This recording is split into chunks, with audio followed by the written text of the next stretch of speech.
잘 지내셨죠? 예, 제가 여러분들 얼굴을 보니까 제가 여러분들을 보고 싶었구나라는 생각을 하게 됩니다. 생각보다 더 반갑고 또, 또 건강하게 또 있는 모습들 보니까 좋고, 지금 또 없는 사이에 또 예배의 자리, 또 기도의 자리, 섬김의 자리를 잘 지켜주셔서 감사합니다. 수요 예배 때 보니까 송소은이 전사님이 놀래더라고요. 너무 많이 오셔가지고 그래서 이렇게 많이 올 줄 몰랐다. 그래서 오늘 저도 좀 기대하고 있었는데 많이 오셨습니다. 많이 오셨어요. 또 너무 감사하고, 저도 기도해 주신 덕분에 또 건강하게 또 가족들과 좋은 시간 보내고, 또 어디 가서든지 뭐 휴가를 가서도 하나님이 또 만나야 될 사람들도 만나게 해주시고, 또 그렇게 하셔서 또 은혜로운 시간들도 가졌습니다. 감사합니다.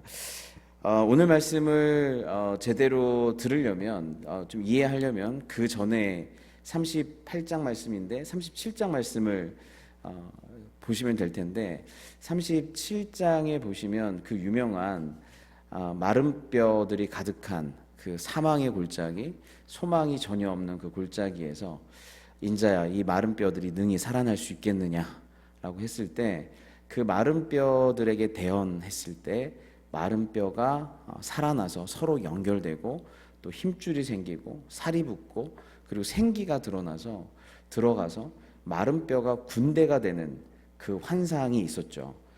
그리고 나서 그 놀라운 환상을 보여주시고 주님께서 뭐라고 얘기하셨냐면, 30장 11절에 또 내게 이르시되 인자야, 이 뼈들은 이스라엘 온 족속이라. 그들이 이르기를 우리의 뼈들이 말랐고 우리의 소망이 없어졌으니 우리는 다 멸절되었다 하느니라. 그러므로 너는 대언하여 그들에게 이르기를 주 여호와께서 이같이 말씀하시기를 내 백성아, 내가 너희 무덤을 열고 너희로 거기서 나오게 하고 이스라엘 땅으로 들어가게 하리라. 마른 뼈가 마른 뼈인 이유는 그들이 무덤 속에서 살았기 때문에 그렇거든요. 그들이 포로 생활하고 있는 그 모습을 너희들이 무덤 안에 있는데, 그런 무덤에서부터 너희를 나오게 해서 살아있는 자로 군대로 나오게 해서 약속의 땅 이스라엘로 다시 들어가게 하겠다라고 하는 약속을 주셨어요.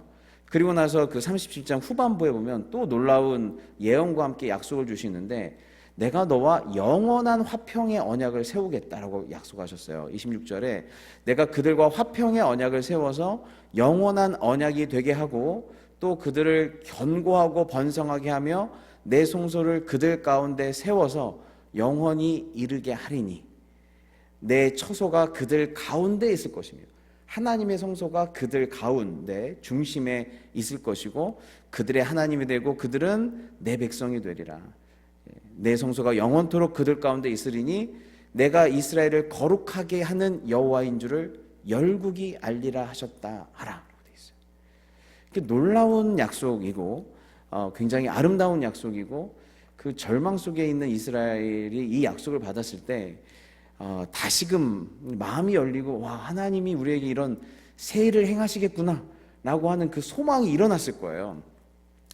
그렇다고 하면 37장에 이렇게 두 번이나 하나님께서 놀랍게 약속을 하셨다고 하면, 이제 38장에 어떤 얘기로 흘러가야 돼요?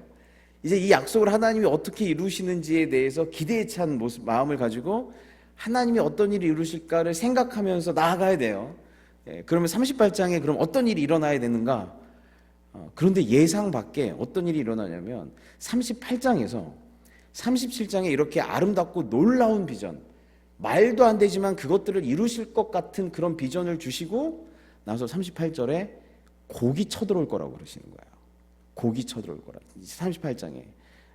그래서 인자여, 너는 또 예언하여 곡에게 이르기를 주 여호와께서 이같이 말씀하시기를 내 백성 이스라엘이 평안히 거주하는 날에 내가 어찌 그것을 알지 못하겠느냐. 내가 내 고국 땅 북쪽 끝에서 많은 백성 곧 다 말을 탄 큰 무리와 능한 군대와 함께 오되라고 되어 있어요. 여기 곡은 여러분이 38장 그 전반부를 보시면 알겠지만, 로스와 메섹과 두발의 왕 곡, 그러니까 그 로스, 메섹, 두발을 다스리는 우두머리 격인 그 왕의 이름이 곡입니다.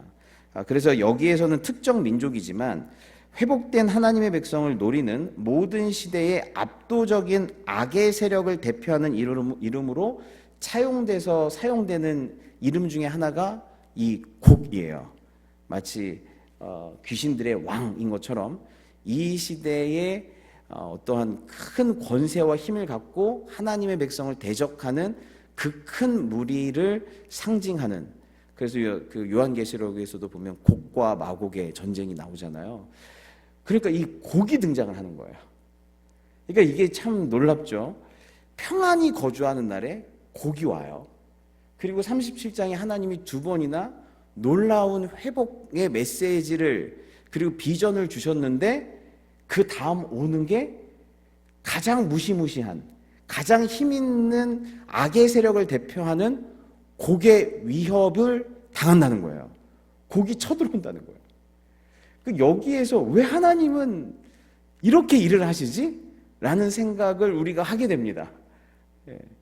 왜 회복의 약속을 주시고 이 무시무시한 곡이 쳐들어오는 것을 허용하셨는가? 그리고 그들을 주님이 심지어는 이끌어다가 쳤다라고까지 얘기를 하시는가라는 생각을 하게 됩니다. 그러면서 우리는 여기서 한 가지 알 수 있는 것은 우리가 회복의 약속을 받았다고 해서 시련이 사라지는 것은 아니라는 거예요. 회복의 약속을 받았다고 해서 시련이 사라지는 것은 아니다. 그리고 오히려 하나님의 우리에게 주시는, 절망 속에서 주시는 어떤 회복의 약속, 어떤 비전은 오히려 시련을 동반하는 경우가 더 많다라는 것을 알 수가 있어요. 근데 왜 그럴까요? 하나님께서 문제를 해결하는 것은 아무런 문제가 되질 않아요.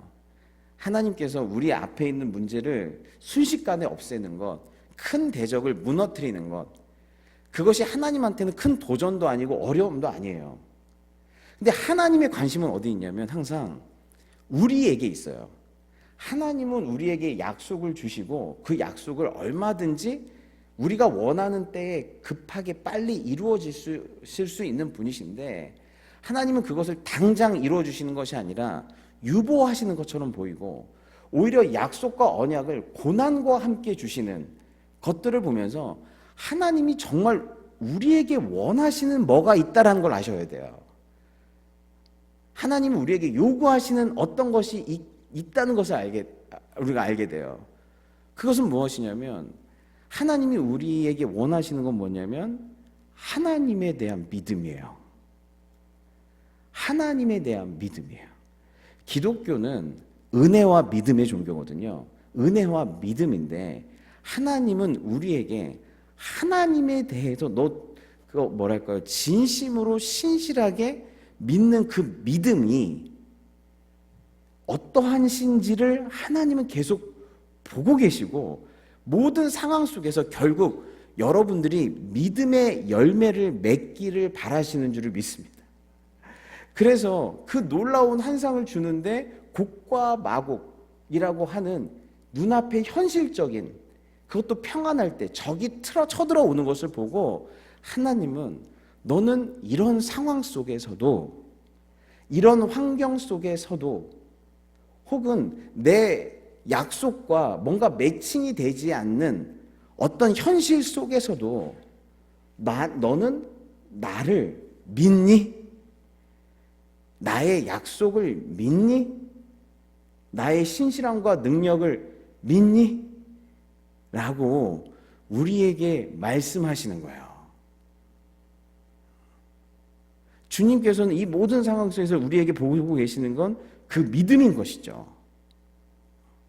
그렇기 때문에 하나님께서 주시는 비전과 전혀 다른 그런 현실을 마주하면서 보이지 않는 하나님을 믿을 것인가, 보이는 현실을 바라보면서 그 믿음이 좌초될 것인가를 보게 될 수 있는 것이죠.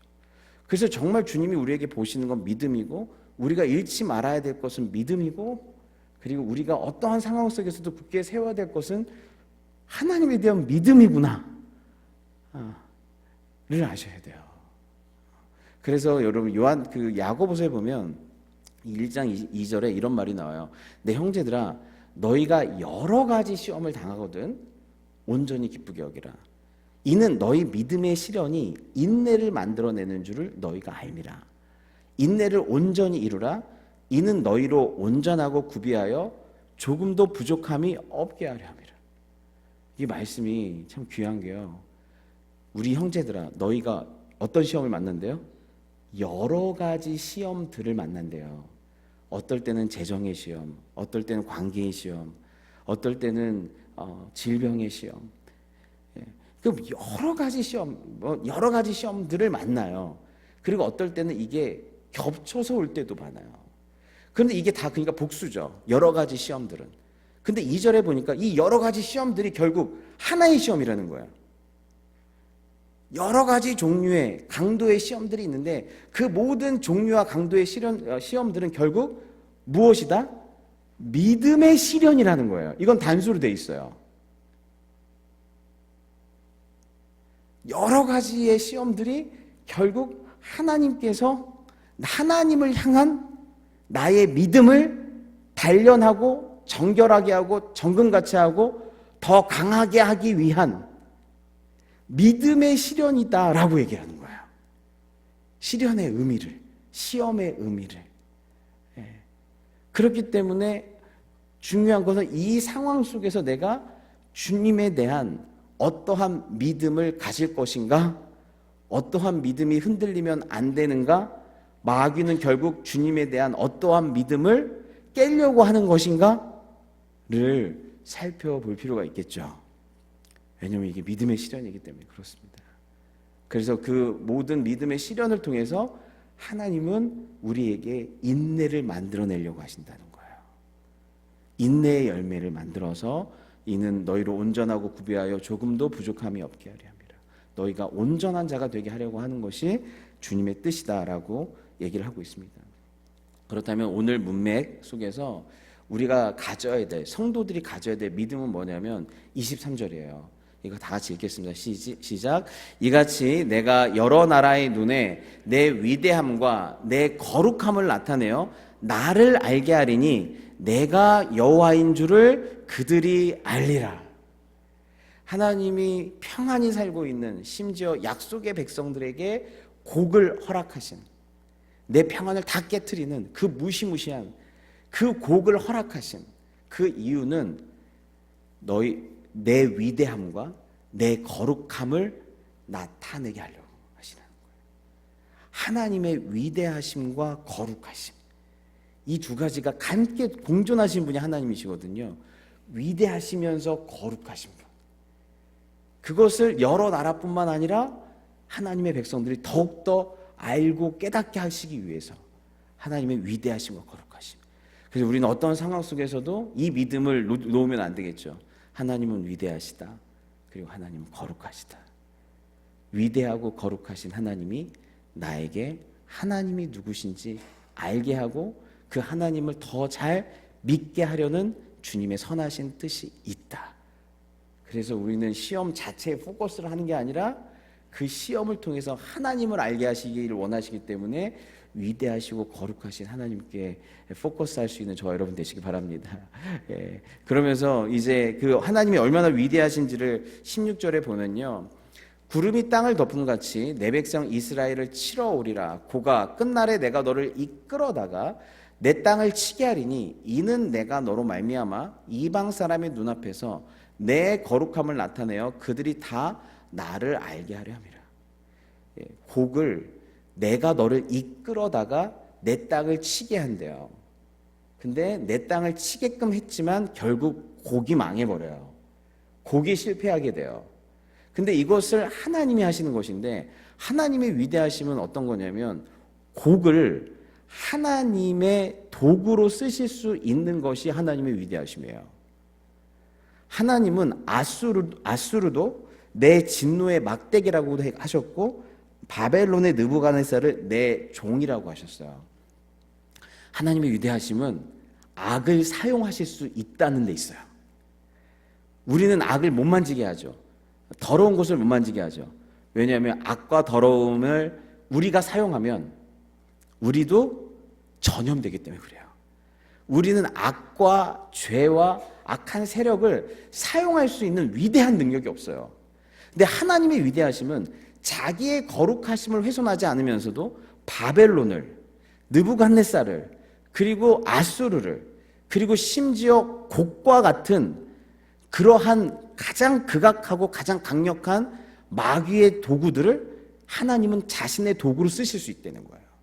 그래서 사탄도, 그리고 그래서 유다도 하나님은 하나님의 도구로 쓰실 수가 있어요. 그래서 하나님의 위대하심은 그것들까지도 하나님의 도구로 그의 백성의 유익함과 하나님의 영광을 위해서 쓰실 수 있다는 게 하나님의 위대하심인데, 동시에 하나님은 뭐예요? 거룩하시기 때문에 그 도구가, 하나님의 심판의 도구로 쓰임받은 그 도구들이 교만하고 욕망을 가지고 불의하고 하나님께 저항하고 하나님의 백성들에 대해서 함부로 불의한 일들을 행하게 되면 거룩하신 하나님이 그들을 또한 심판하시는 거예요. 그래서 심판의 도구로 쓰인 그러한 악들은 나중에 그들의 악으로 말미암아 또한 심판을 받아요. 왜냐하면 하나님은 위대하시면서 거룩하시기 때문에 그래요. 그래서 이 곡이 또 심판을 받는 거예요. 도구로 쓰임 받았던 독이 또 심판을 받아요. 그리고 나서 17절 말씀은 제가 여기 없지만 17절 말씀에 이런 말씀이 있어요. 주 여호와께서 이같이 말씀하셨느니라, 내가 옛적에 내 종 이스라엘 선지자들을 통하여 말한 사람이 내가 아니냐? 그들이 그때에 여러 해 동안 예언하기를 내가 너를 이끌어다가 그들을 치게 하리라. 그때 여러 해 동안 예언하기를 내가 너를 이끌어다가 그들을 치게 하리라. 그러니까 이 곡이 이스라엘을 치는 이 사건은 그 전에 하나님이 북방에서부터 어떠한 민족이 너를 칠 것이다라고 여러 번 예언한 일들이 일어난 거라는 거예요. 그래서 우리 평안하게 있던 우리에게는 어떤 일이 벌어졌을 때 그것이 갑작스러운 일이었겠지만, 하나님 보실 때는 그 일들 중에 하나도 갑작스러운 일은 없었던 거예요. 다 하나님의 예언, 하나님의 말씀, 하나님의 뜻 안에서, 하나님의 계획 안에서 이루어진 일이라는 거예요. 그래서 곡이 침공을 할 때 너는 깜짝 놀랐을 거고 놀랐을 텐데 이 모든 것이 하나님의 계획 속에 있었던 것이다 라고 얘기를 하시는 거예요. 이것 안에서도 하나님의 위대하심을 볼 수가 있는 것입니다. 그래서 신약 성경에 보면 하나님의 딸들, 하나님의 아들들의 특징 중에 하나는 놀라지 말아라. 놀라지 말아라. 너에게 일어난 그 어떤 일도 갑자기 우연히, 그리고 뭐 재수가 없어서 이렇게 생긴 일은 없다. 하나님의 손, 그리고 하나님의 계획 안에서, 하나님의 품 안에서 일어난 일이다 라고 말씀하신 줄 믿습니다. 그렇게 얘기를 하시는 거예요. 그러면서 이제 18절 19절에 온 땅이 떨어요. 그날에 곡이 이스라엘 땅을 치러 오면 내 노여움이 내 얼굴을 나타내리라. 주 여호와의 말씀이니라. 내가 질투와 맹렬한 노여움으로 말하였거니와 그날에 큰 지진이 이스라엘 땅에 일어나서 바다의 고기들과 공중의 새들과 들의 들짐승들과 들의 짐승들과 땅에 기는 모든 벌레와 지면에 있는 모든 사람이 내 옆에서 떨 것이며 모든 산이 무너지며 절벽이 떨어지며 모든 성벽이 땅에 무너지리라. 이 하나님의 심판의 징조 중에 가장 강력하고도 무서운 게 뭐냐면 흔들리는 거예요. 요동치는 거예요. 아주 강력하고 견고해서 전혀 흔들릴 것 같지 않은 산과 절벽 같은 것들이 무너지는 거예요. 그렇게 우상이 깨어지고 이 온 피조 세계가 다 흔들려서 요동치는 거예요.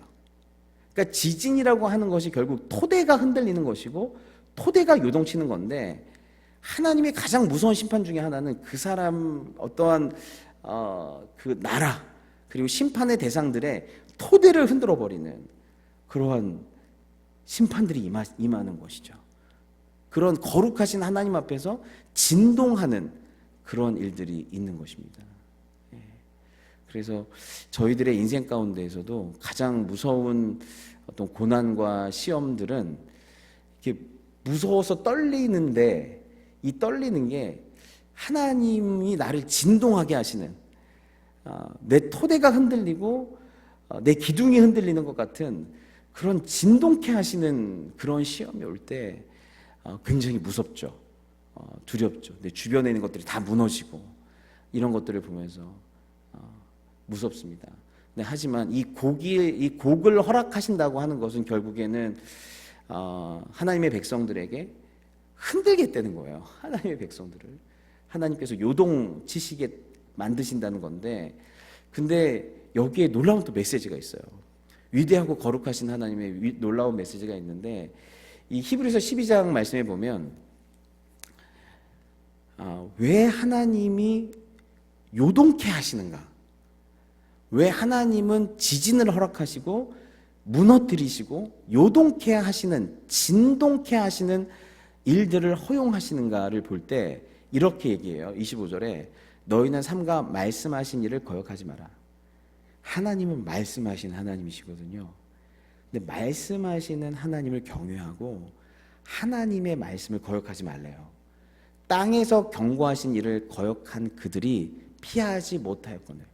여기서 땅에서 경고하신 이건 나중에 보시면 알겠지만 신의 산에서 임재하셔서 모세를 통해서 율법을 주신 하나님을 의미하는 거예요. 이 하나님께서 임재하셨을 때 놀라운 진동의 역사가 있었는데, 그게 출애굽기에 보면 나오거든요. 그때 하나님의 임재 속에서 이 피조 세계가 막 흔들려요.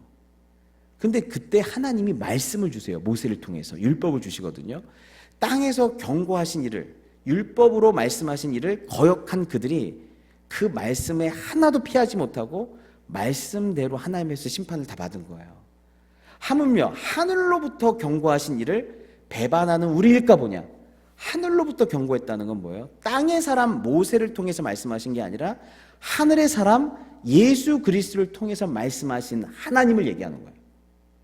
하나님은 땅의 사람 모세를 통해서도 율법을 주셨지만 하늘의 사람이신 예수 그리스도를 통해서 뭘 주셨어요? 복음을 주셨죠. 복음을 주셨는데 그 복음을 거역하는 건 뭐예요? 복음을 믿지 않은 것이잖아요.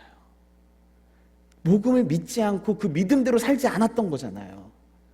그 하늘로부터 경고하신 일을 배반하는 우리일까 보냐. 그러면서 그때는 그 소리가 땅을 진동하였거니와, 하나님의 소리가 땅을 진동하였거니와 이제는 약속하여 이르시되 내가 또 한 번 땅만 아니라 하늘도 진동하리라. 땅만 아니라 하늘도 진동하게 하리라. 이건 뭐죠? 최후의 심판이죠. 최후의 심판 때는 땅만 아니라 하늘까지, 그래서 모든 이 영적 세력까지 진동케 하는 그러한 심판이 임하죠. 또 한 번 땅만 아니라 하늘도 진동케 하는 역사가 있어요. 근데 이 또 한 번이라 하심은 진동하지 아니한 것을 영존하게 하기 위하여 진동할 것들, 곧 만드신 것들이 변동될 것을 나타내심이라.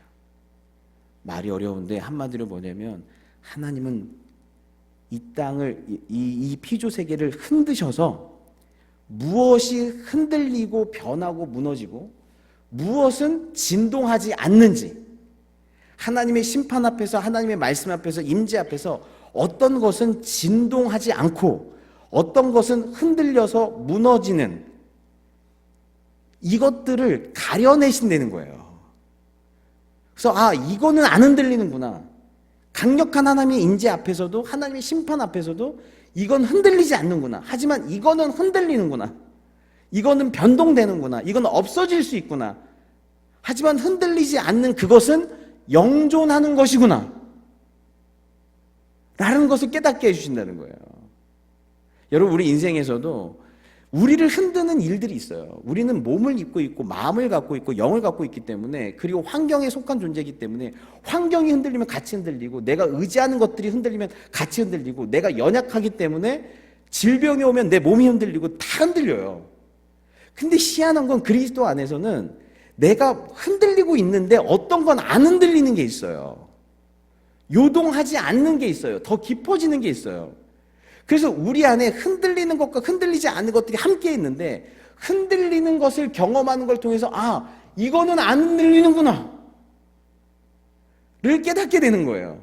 그러면서 28절에 그러므로 우리가 흔들리지 않는 나라를 받았은즉, 이 세상은 요동하고 이 세상에 속한 모든 것은, 모든 피조 세계는 다 요동하지만 하나님의 피조 세계도 인간이 만든 사회, 정치, 경제, 이 모든 물질 이런 것도 다 요동하지만 어떤 거는 안 요동한대요.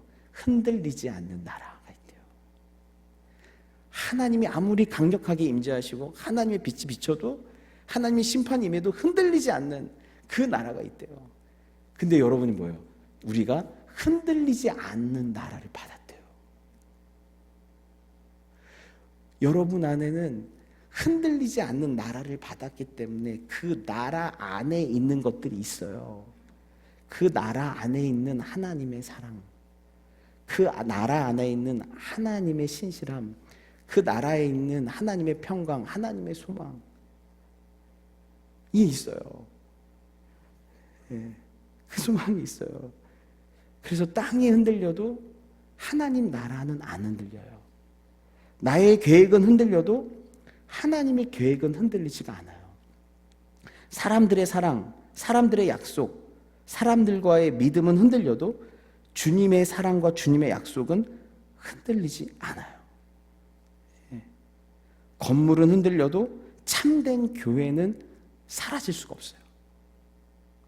하나님 나라 안에 있는 흔들리지 않는 나라, 그리고 그 나라 안에 있는 흔들리지 않는 것들을 여러분들이 갖고 있어요. 그래서 저도 병문안하고 이렇게 하다 보면 몸이 흔들렸어요. 그런데 거기에서 감사가 나와요. 하나님께서 내 장막집부터 시작해서 내 주변 것도 같이 다 허무셨어요. 다 흔들렸어요. 근데 거기에서 하나님은 신실하시다 그래요. 하나님 나라의 소망을 얘기해요. 하나님의 사랑이 변함없다 그래요. 세상은 다 요동쳤고 내 안에서 지금 흔들리는 게 많은데 내 안에 그 흔들림을 통해서 이런 건 안 흔들리는구나.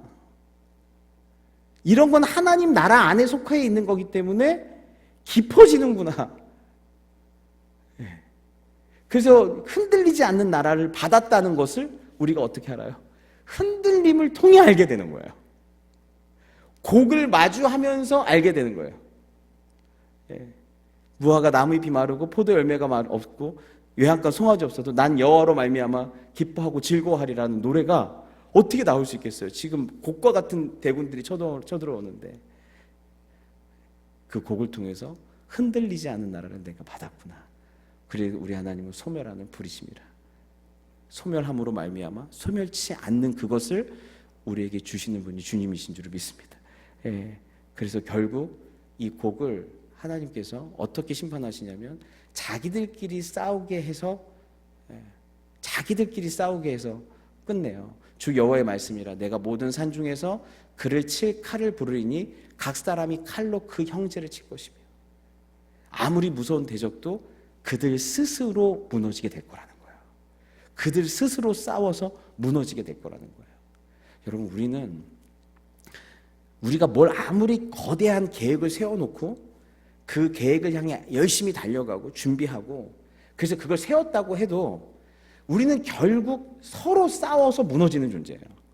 아무리 위대한 일을 이뤘어도 그 다음에 위대한 일을 이뤄놓고 또 서로 싸워서 무너뜨리는 존재예요. 그렇기 때문에 우리는 위대할 수도 없어요. 위대할 수가 없어요.